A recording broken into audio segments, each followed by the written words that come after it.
Bonsoir à tous, nous sommes le jeudi 26 septembre 2019. Bienvenue dans le 19-20 pour une heure d'information. Dans un instant, votre nouvelle rubrique, c'est vous qui le dites. Et puis ce soir, l'actualité oblige, il sera longuement question de la mort de Jacques Chirac dans notre édition nationale à 19h30 et dès 19h dans notre édition régionale présentée par Pauline Allo. Bonsoir Pauline. Bonsoir Yann. Au programme ce soir, donc Jacques Chirac pour commencer. Et oui, nous reviendrons bien sûr sur le décès de Jacques Chirac avec, vous l'entendrez, des réactions de politiques dans les Alpes. Au lendemain du rapport alarmant sur le climat, nous parlerons du glacier de Plan-Pincieux. Il est situé dans le massif du Mont-Blanc, côté italien. Un glacier qui aujourd'hui menace de s'effondrer sur une vallée. Au sommaire également, l'incendie spectaculaire à Rouen. Nous verrons quelles sont les mesures de sécurité sur les sites classés Céveso dans l'agglomération grenobloise. Et puis toujours notre série sur les coulisses du zoo de Fitilieu en Isère. C'est le dernier épisode ce soir. Voilà Yann. À tout à l'heure, 19h. Merci Pauline. On va commencer donc avec vos réactions à la mort de Jacques Chirac. L'ancien président de la République est souvent venu dans les Alpes.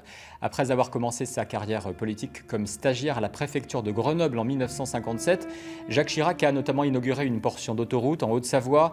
Il est aussi venu soutenir les pompiers lors de l'incendie du tunnel du Mont-Blanc. Nous avons rassemblé les clichés les plus marquants dans l'un de nos articles sur Internet.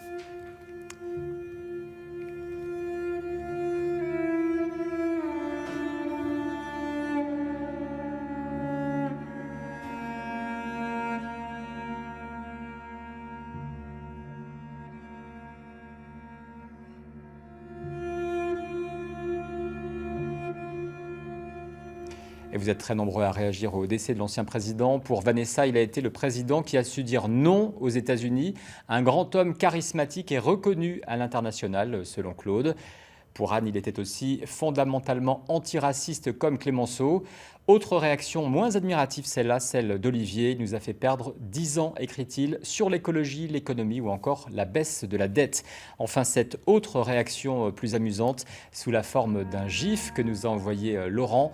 Pour lui, Jacques Chirac, c'était d'abord les guignols de l'info. On poursuit avec cet appel à l'aide des maîtres chiens de l'Isère. Chaque année, ils sauvent des vies avec leurs fidèles compagnons à quatre pattes. Mais cette année, à la veille de la nouvelle saison de neige, ils tirent la sonnette d'alarme. Ils n'arrivent plus à financer leurs entraînements et leur matériel. Ils ont lancé une cagnotte sur Internet.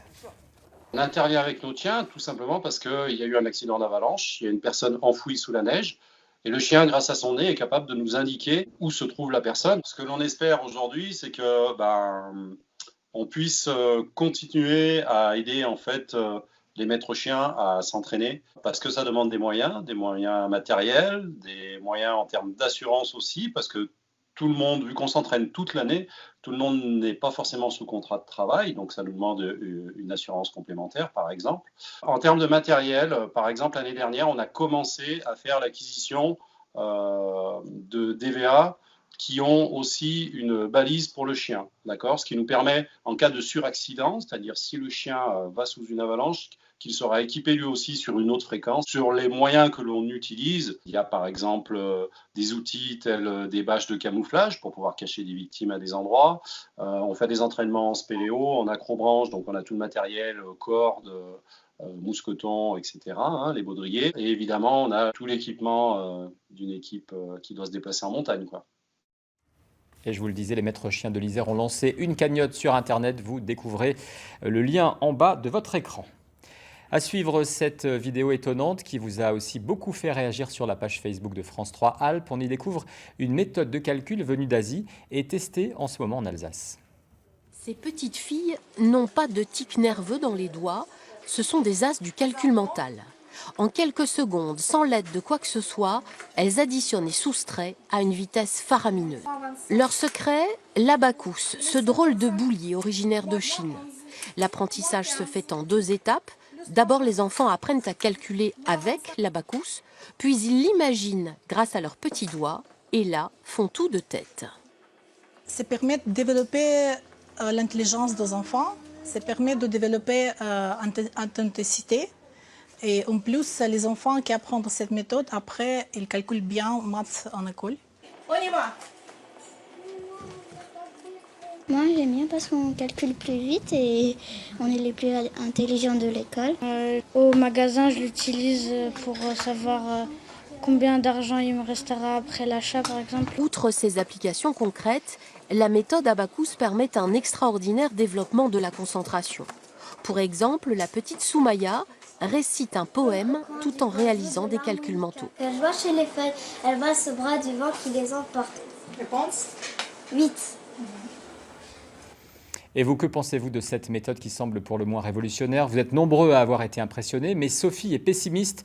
Ces méthodes ne sont pas reconnues en France, nous dit-elle, et donc elles ne seront pas mises en place. On poursuit avec cette pétition lancée par le collectif pour la gratuité des transports dans l'agglomération de Grenoble. La demande de transport gratuit n'est pas nouvelle, des agglomérations comme Dunkerque l'ont déjà fait.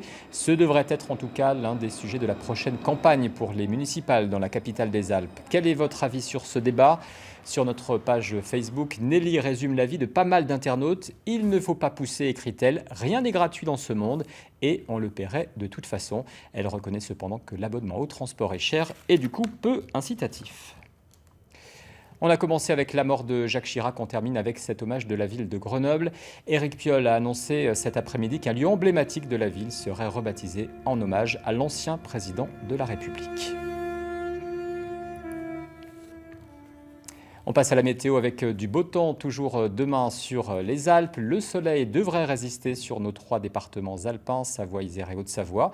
Les températures, quant à elles, seront comprises entre 6 degrés à Chamonix et 13 du côté de Bourgoin-Jallieu. Dans l'après-midi, persistance du beau temps. Les températures sont en hausse avec, vous allez le voir, des températures qui pourront culminer à... Et on ne le voit pas, mais il fera assez chaud demain. Tout de suite, il est 19h, l'heure du journal.